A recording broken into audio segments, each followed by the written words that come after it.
La betterave à sucre a beaucoup de problèmes. Des problèmes entre l'agriculteur et l'usine. L'agriculteur ne connaît pas le tonnage qu'il livre, son taux de sucre, la valeur de sa production, etc. Il n'y a pas de loi de partenariat entre l'agriculteur et l'usine pour qu'il sache le montant qui lui revient.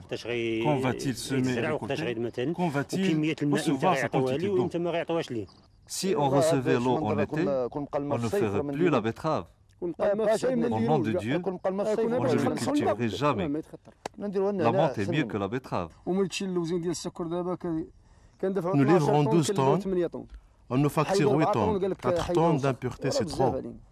Est-ce raisonnable d'avoir un taux de sucre de la betterave de 12%? Les navets ou la pomme de terre, par exemple, contiennent 20%. Alors lequel est plus sucré, la pomme de terre ou la betterave?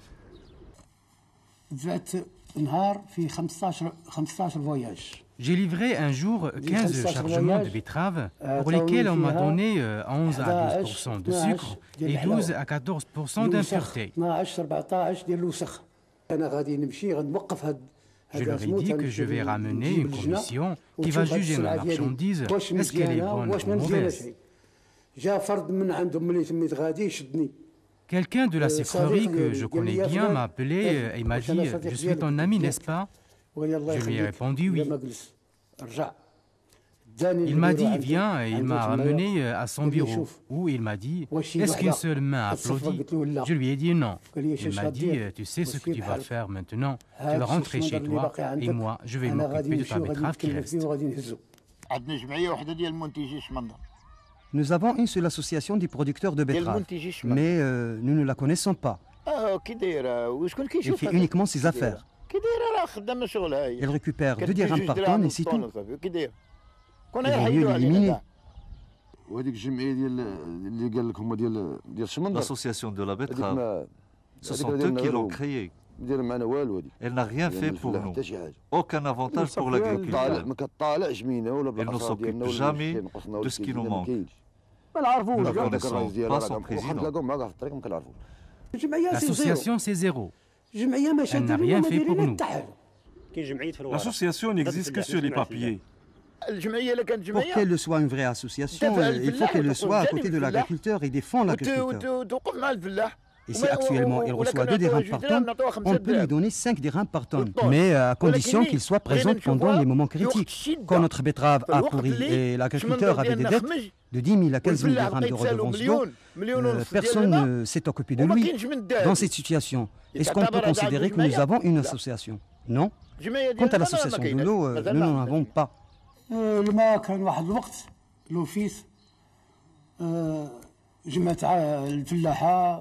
Concernant l'eau, l'Office avait décidé de céder la gestion de l'eau aux agriculteurs. Un jour, il a réuni les agriculteurs qui ont voté pour les gens valables. Donc, c'est l'agriculteur qui va s'occuper de l'eau et de ses frais. Et ils vont nous donner 20% pour le fonctionnement. Mais à ce jour, rien n'est fait.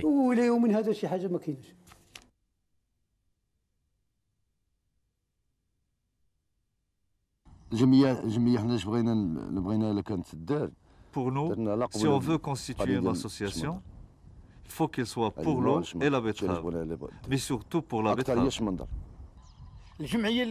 L'association qui va gérer l'eau doit aussi gérer la betterave, car il va être responsable sur les 2 côtés. Même si tu vas pour les rencontrer, ils ne te recevront pas, c'est la vérité.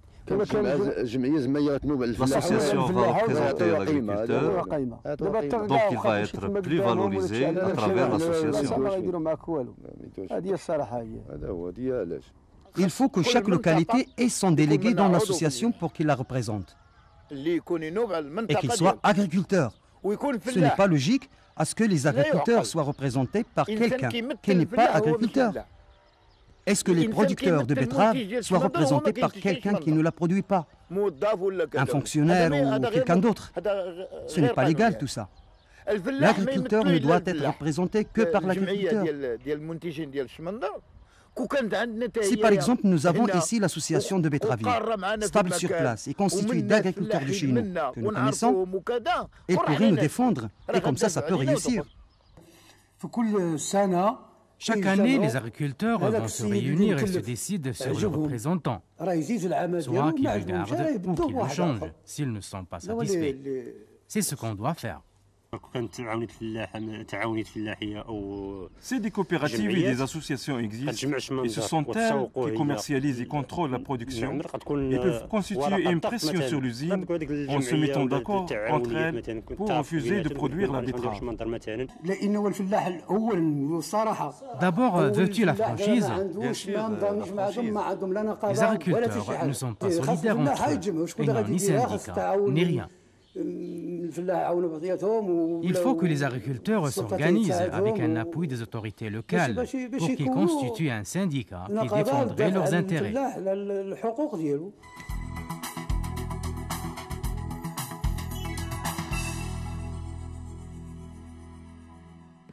Nous connaissons la coopérative laitière dont nous sommes des participants. Il contient des gens qui veulent la faire évoluer. Donc il a réussi.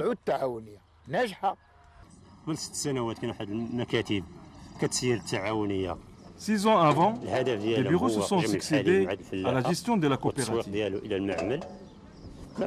L'investissement n'était pas inscrit dans leurs objectifs. Ils collectent le lait, le commercialisent tout simplement. Il y a 3 ans, un groupe de jeunes d'un haut niveau d'instruction a pris la responsabilité. Ce sont nous qui les avons élus. Nous les avons choisis parce qu'ils sont de notre tribu, ils sont à la hauteur et ils travaillent d'une façon excellente.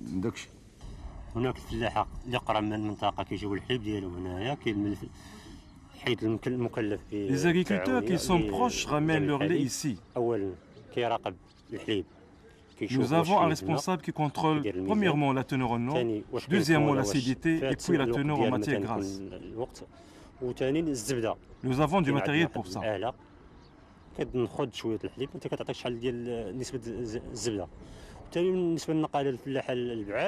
Et pour ceux qui sont loin, à 3 ou 4 km, ils ne peuvent pas se déplacer chaque jour pour 5 litres.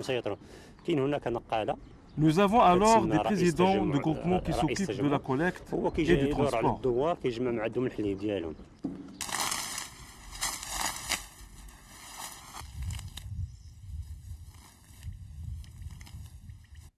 Ils nous payent bien. Chaque 15 jours, on reçoit notre argent. C'est avec quoi nous payons les frais du quotidien de nos enfants.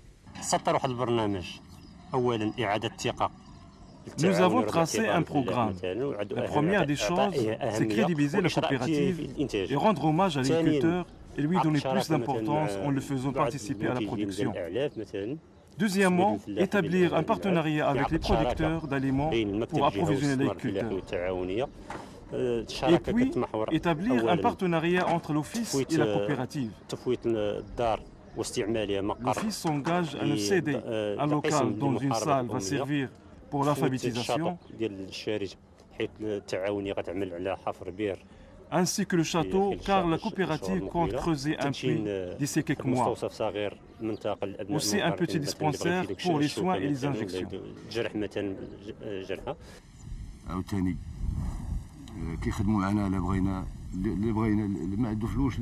Quelqu'un qui n'a pas d'argent disponible peut avoir un pulvérisateur s'il le veut, ou même la livraison des produits, et le paiement se fait avec des facilités.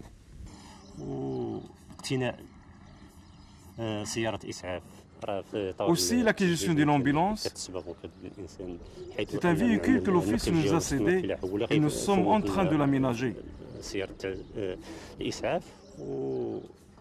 Et nous avons acheté un bus pour le transport scolaire des enfants des adhérents.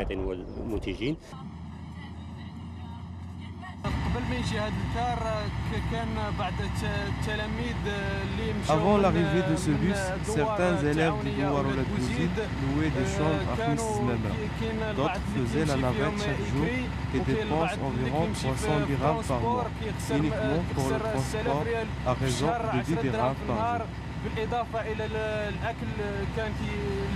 À cela, il faut ajouter les frais d'achat des fournitures scolaires, de la nourriture, etc.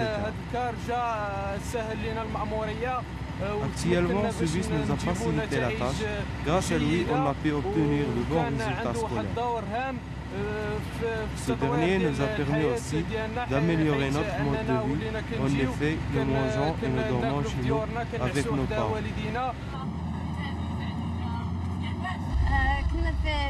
À la fin du primaire, j'ai fait une demande de bourse, mais on ne me l'a pas accordée.